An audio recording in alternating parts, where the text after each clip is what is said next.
After a rally through the Sahara, we discovered Tunisia's sand dune-covered sets from Star Wars Episode 1, a monument to this country's link to the multi-billion-dollar franchise which shot the original Star Wars film here more than 30 years ago. We leave the dry south for greener pastures near the northern town of Hammamet.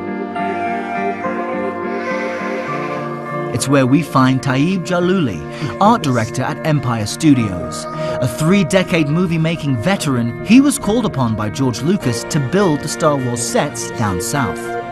When they tell you that Mr. Lucas is coming, you are very excited to know that, and very proud also to be involved with one of his movies, because he's the greatest one.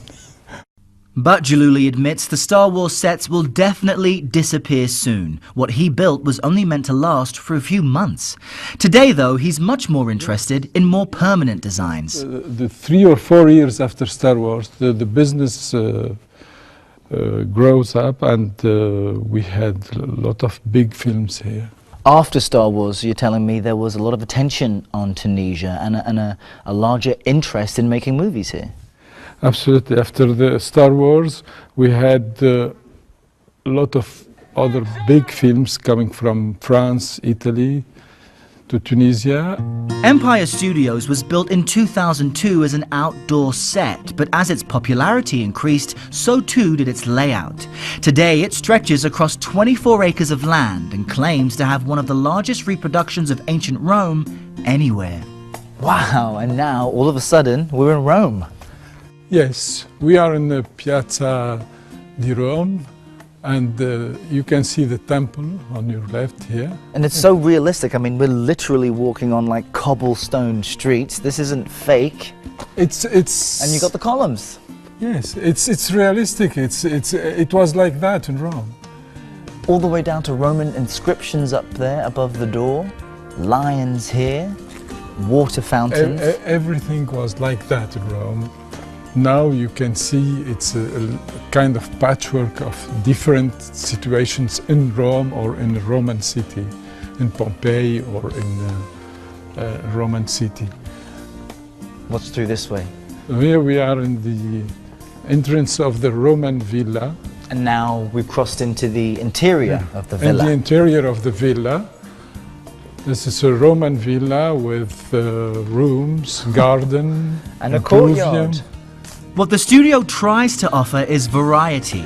In addition to outdoor sets, large air-conditioned indoor spaces are also available. Let me show you how we mix it up. As a way of providing more alternatives, Jallouli often has to figure out how to economically change the appearance of the set completely. And action! He recently did this to accommodate French director Jean-Jacques Annaud when he came here to shoot the Arabian-themed movie Black Gold in 2011. He didn't want to break this Roman set, and we decided to build the new set just in front of it. And almost on top of it, so we can see this metal scaffolding. There's obviously something else that's been placed on top. Exactly. Proving that nothing is what it really seems on movie sets. No. As we move around the corner, we see the stunning outcome of Jallouli's hard work. It's a huge Arabian set. Wow. Covering the Roman buildings. All of a sudden we've been transported elsewhere in time. In a few seconds. Wow. Well, here we are in South Arabian architecture. It's near Yemen. And you can really see it there in these window fixings. In these windows you can see the Indian influence in the Arab architecture of the south of Arabia. Black Gold was a $55 million movie starring Antonio Banderas and centered around the discovery of oil on the Arabian Peninsula. Father, I have to ask you something. Nasib offered to return Saleh and myself to you. Why didn't you accept? Tarek Ben Ammar, the owner of Empire Studios, produced the film.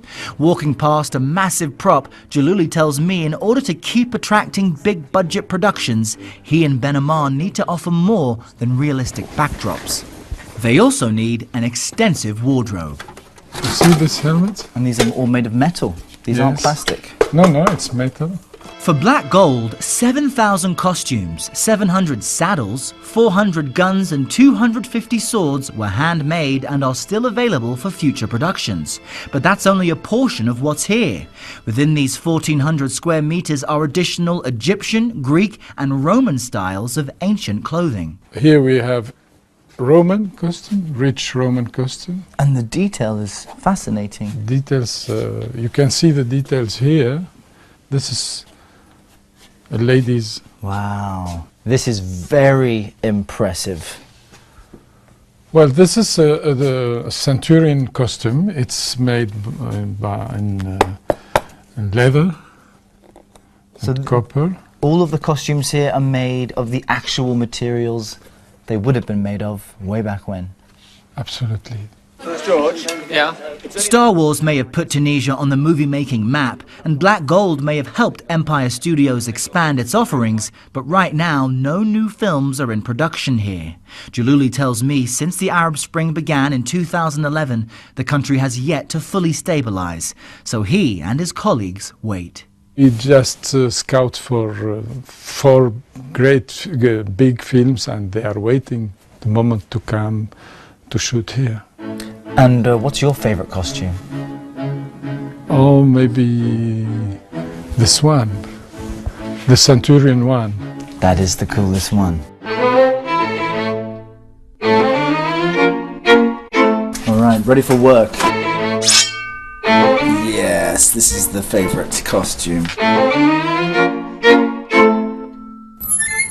And that concludes my look at the movie industry in Tunisia this week. I hope I've shown you a side of this country you didn't expect to see as the industry here tries to get going once again. You can always see more on our website, connect with the show team on Twitter, and you know what?